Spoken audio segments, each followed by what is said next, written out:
Welcome to Movie Maniacs. My name's Doug. Dana. I'm Jeremy. Hey, I'm Mark. And we're talking about Free Solo. So first we're going to just cover, was it worth the admission price? Full admission price, yes. I would pay triple. Wow, you're going all out. I would pay triple. It was good. He gives it a 3 times rating. Well, I would pay triple because I've actually free soloed the first flat iron in Boulder, so I know a little, like a tiniest experience of free soloing and being on a rock without a rope, which with a lot of holes and not nearly as dangerous, but still, you depreciate what he's going through even more, you know. Would you have died on that? Oh yeah. Oh, I totally did. Then I can see why you paid triple. For sure. Because I'm so alive. You can't get it back. I did not know what this movie was about. Oh, wait, how about you? So much you. I have no idea. Yes. We're all in agreement that we would pay full admission price. Oh, full admission easily. Yeah. Yes, I've seen it twice. So. And you paid twice, so you're at 2x. Yeah. You're at 2, he would be at 3. Yep. Theoretically, I'm a full. it was a great movie. I think that I was worried about the movie because I was worried about the climber, man. well, I was worried about going to see the movie because I thought, oh my god, is this going to be another, kind of just another climbing movie, just another climbing documentary? But it wasn't. I think the way they did it was, I think it really personalized the characters involved. I also liked how they really, they really got into the feelings of the camera crew, right? And talked about their feelings and their fears, and just that camaraderie that the climbing world has, the climbing community has with each other. And I think it did a really good job showing the safety risk for everybody involved. So like you're saying, the cameraman, the fellow climbers that were with him, it's more emotional.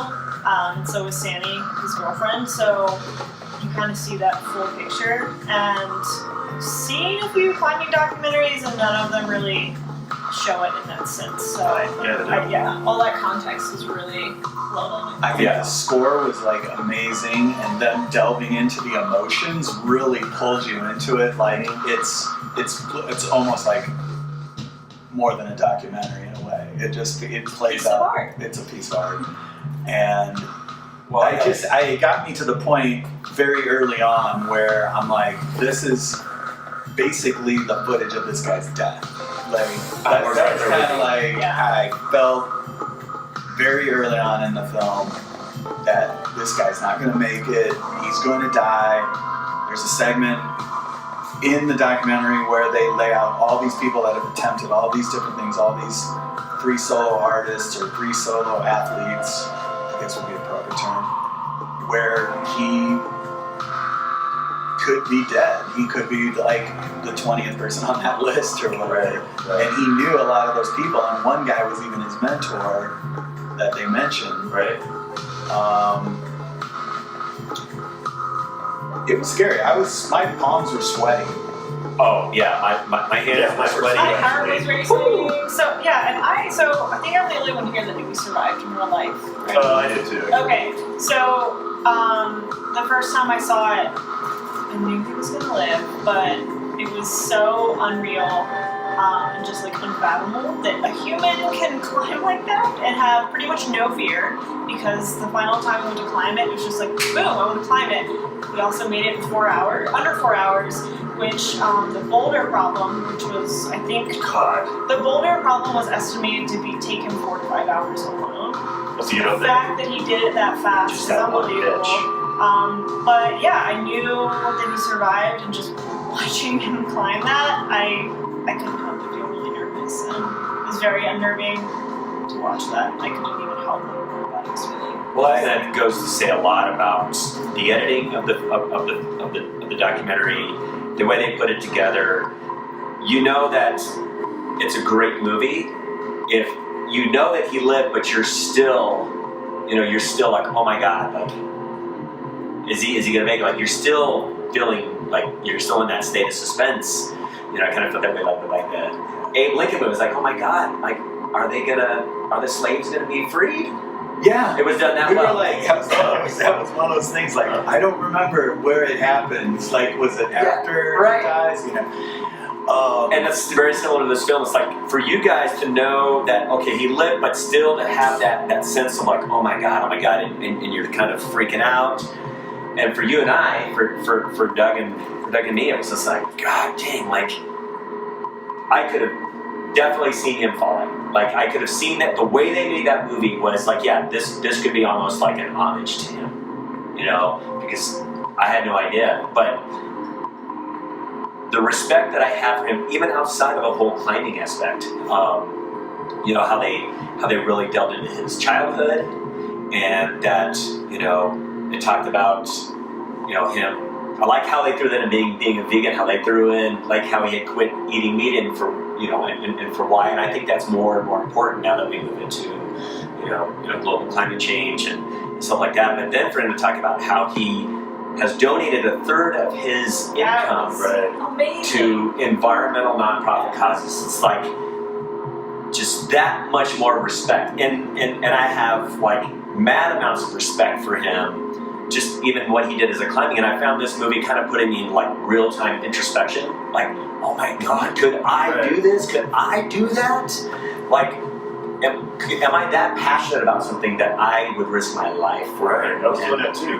Like in real time introspection about what am I pushing, where am I pushing my edge, where am I pushing my boundaries in this lifetime? How much am I giving to the world, in this lifetime? How do I push that boundary too, and how can I nourish the both? So they really portrayed that story very well. And again, us two knowing he was still alive at the end, they portrayed the danger so well. They would get close-up shots on his foot standing up, fucking nothing. Like a dime edge on granite, and granite is very slick when you're climbing granite. It sucks. That's the worst thing. I've been on sandstone's nice and great, but granite is slick. And so, like the boulder problem, imagine you having 2 stacks of quarters, just stack 2 quarters, and have like part of a thumb on one, and then you have to match your other thumb on the other stack of quarters that's only 2 quarters deep, and you're like 2,000 feet off the ground, and you've got to switch way over. That's like a nightmare. I've had nightmares, shit like that. Totally. Yeah. And I like wake up petrified, and he did that in real life. Like, you think about like I was thinking about like when he got into some of those spots, like what would have happened if he injured his hand or his foot again, and he stuck at that spot? Yeah. Right. What happens? I mean, yeah, you maybe call a helicopter, but what if a storm comes in, and you're stuck in one of those precarious places on that I wall. believe he had like a carabiner like on him somewhere, so they could theoretically have lowered a rope down, and they just said hook on this, and then we'll pull you up. Jeez. I don't know what he had for the final climb, but it was. I thought one of the things that stood out too, because they showed the danger, and there's a whole thing about the passion too. But then you see him. His only smile throughout that movie, most of them were on that climb, like absolute pure joy. And so true. Like, man, I totally made that. It's just like freaking glowing face. Otherwise, he's pretty much deadpan the whole movie. Right. And it was a subdued excitement. He kept saying he was, what was the word? Delighted. Yeah. Mm-hmm. Yeah, I think they really, I think they captured him, and not knowing him, but I think that they did a great job just kind of capturing who he is. They didn't need to embellish. They didn't need to, he is who he is, and I think they made no qualms or had no reservations about showing who he is, and again, not without flaws. He's just a human, but just in that of itself, it was just beautiful, perfection as a person, and just him striving to fulfill his passions, which was amazing. One thing that I got out of it was, at the end when I realized that he had lived through this experience, was that he knew that he was going to do this, like for the longest time, for years and years and years. And he knew methodically, because of his journal and him just going through the practice of it, and how important that whole thing is to just showing people like you have to practice like all the time, no matter what it is you do, and you have to get it down to such a detail.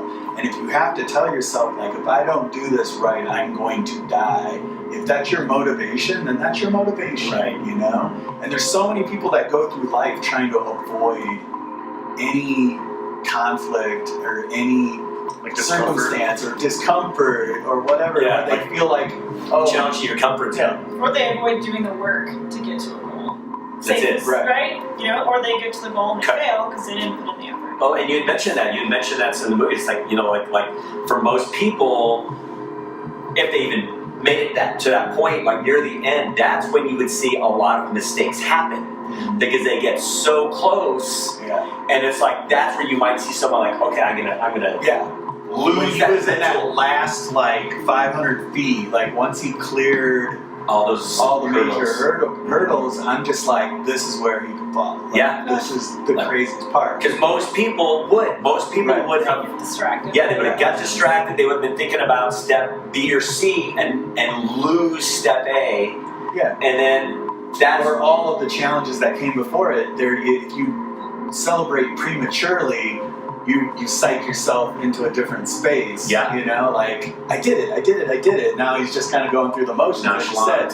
But like, you think about, like, I accomplished something, you focus on that instead of the task ahead, then well, that was you could slip. You Well, could do something. and my response was like, I can see this guy like him being so, and I mean this in a good way. Mostly, when I say someone's a robot, I mean that in a bad way. But he was so robotic. He was just so precisional in his thought and focused, and just lined in that.